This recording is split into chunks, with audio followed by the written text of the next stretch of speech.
Alright, what's going on, guys? Today is my second episode of the $5 thrift challenge.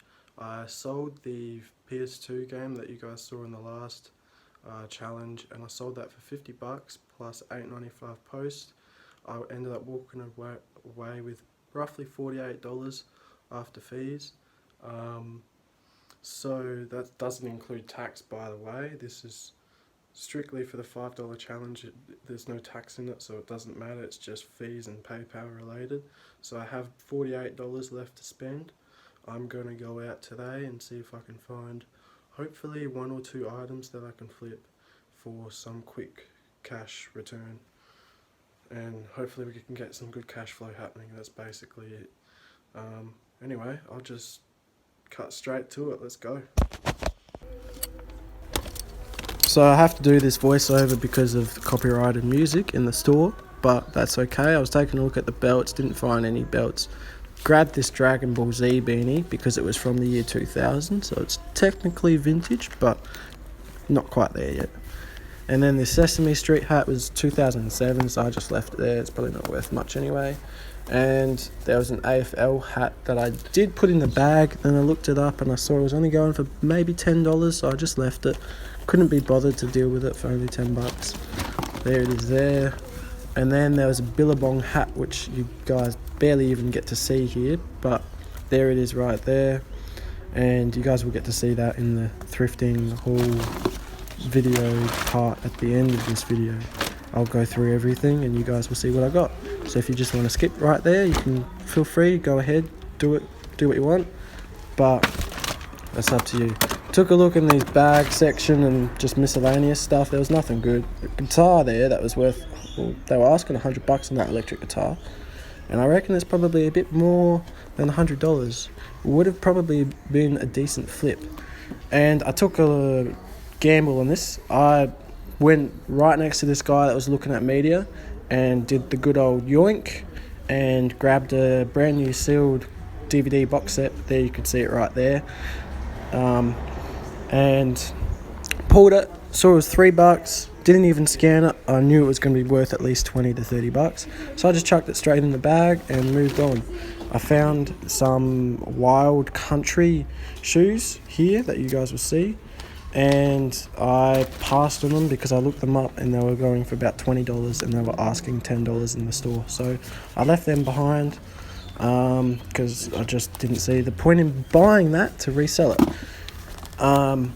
And then after this, I went into the little Kiddle section and just had a bit of a browse, and then it was the first thing I saw. It was just sitting on the shelf. Like, it's crazy.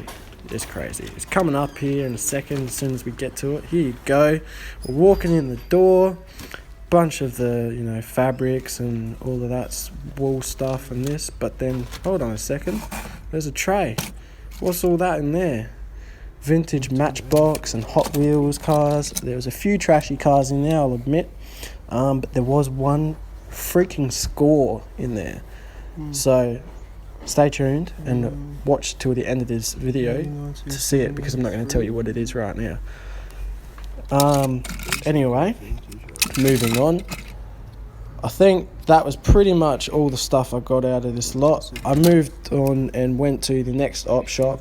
From this op shop, that's not everything, but I also picked up some jeans and, yeah, everything I paid $25 for. Now, these are just some VHS tapes that I was looking through at the next op shop. They wanted $1 piece on them, and they would all sell for maybe $5 to $10, but I just didn't really want to waste my time on it. So I left all of these behind. Let me know if you guys would have picked any of them up. There was maybe that Dracula one that would have probably gone for $10 easily, but just didn't really want to waste my time on it for $10. So I left all of them there, and then I went and browsed the store even more, and I came up on a grail, which you guys will see in just a second. I also went through this bit here, these Teenage Mutant Ninja Turtles set. They could probably sell, you never know, maybe $10.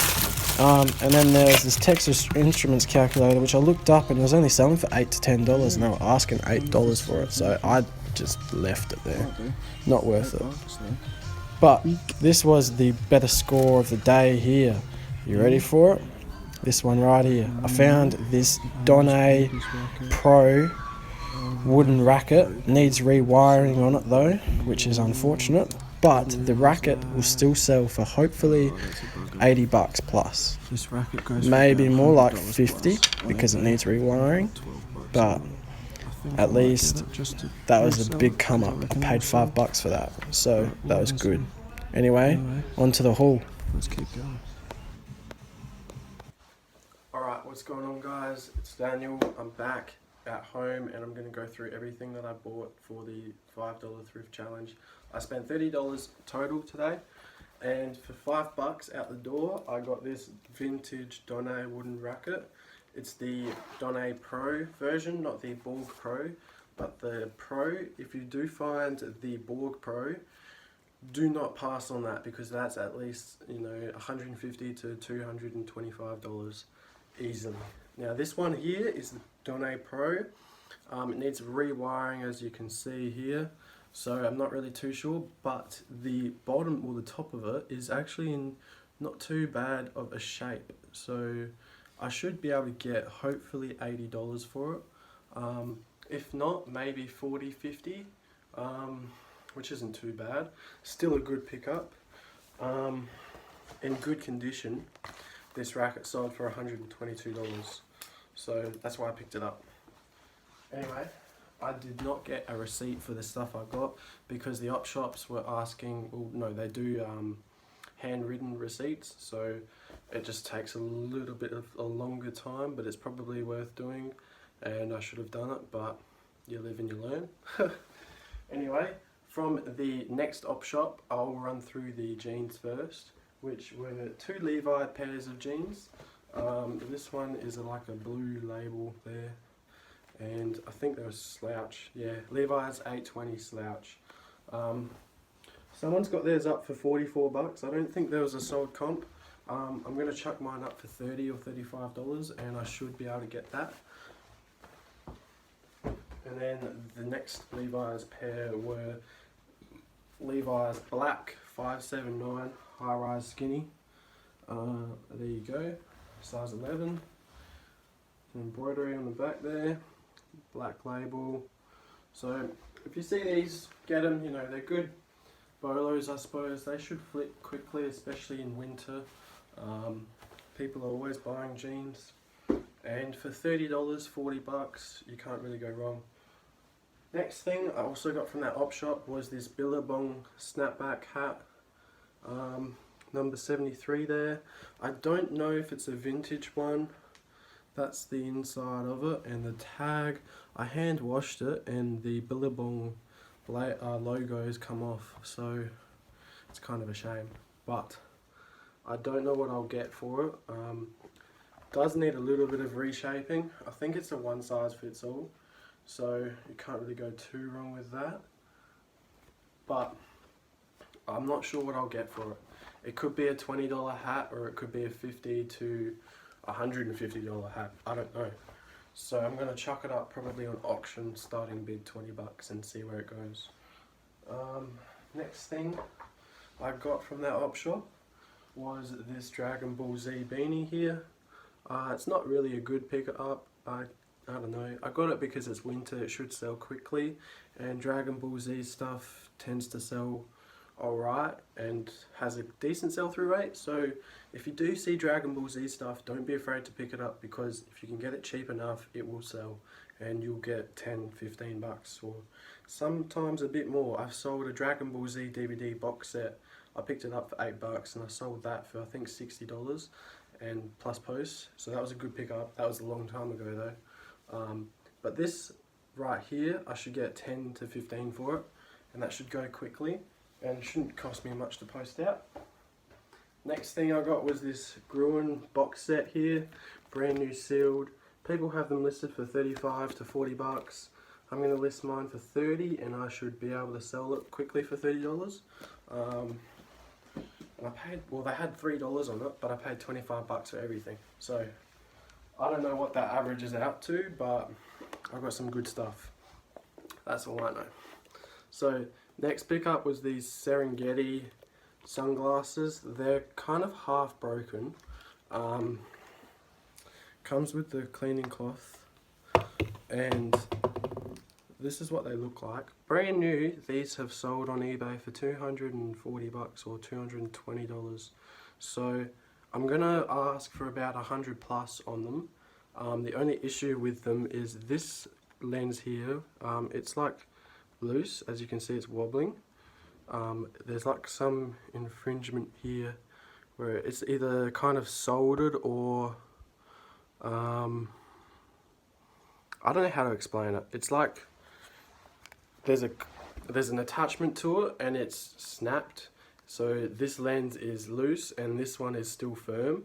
So it needs to kind of be resoldered or glued back together for it to be in a good condition.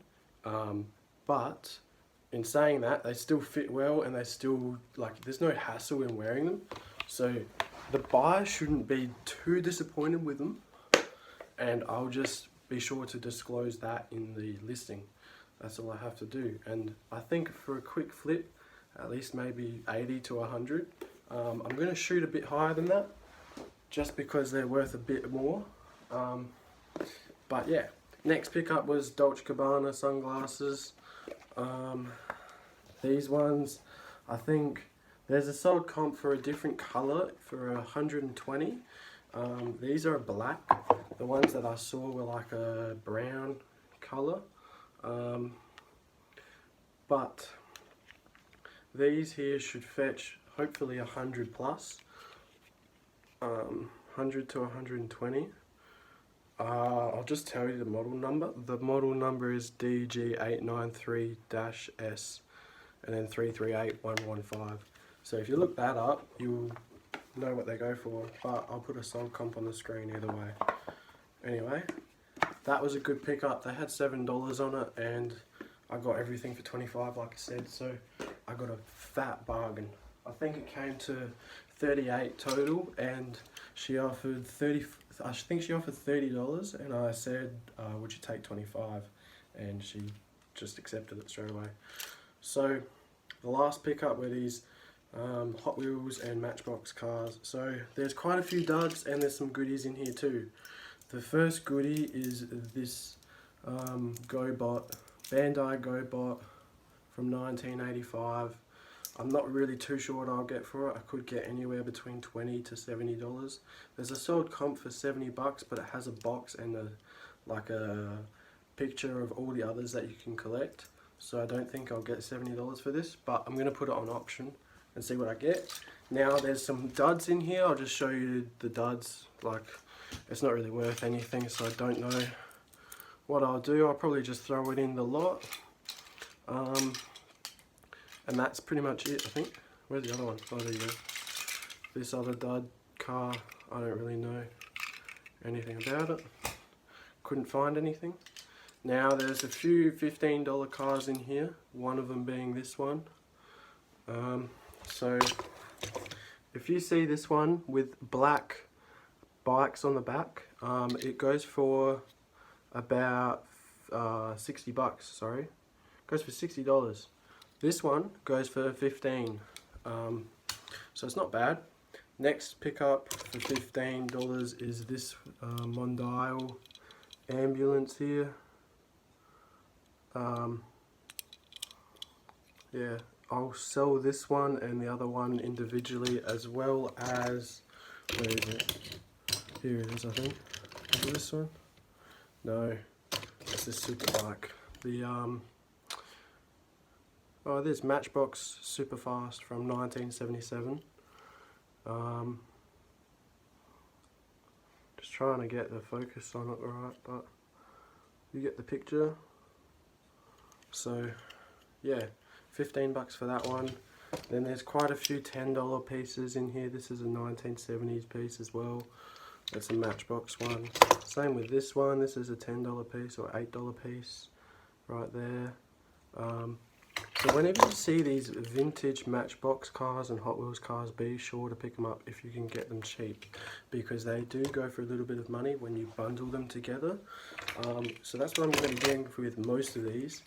As you can see, the rest of these in here are like $2 to $5 cards, so I'm not really going to waste your time or my time anymore on this video. But if you did like what you saw, be sure to leave a like and a comment and let me know what you guys think.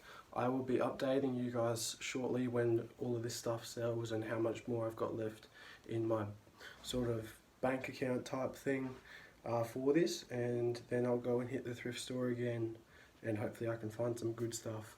Anyway, hope you guys enjoyed. Be sure to leave a thumbs up, a comment and subscribe. It would really mean a lot for me. Anyway, peace.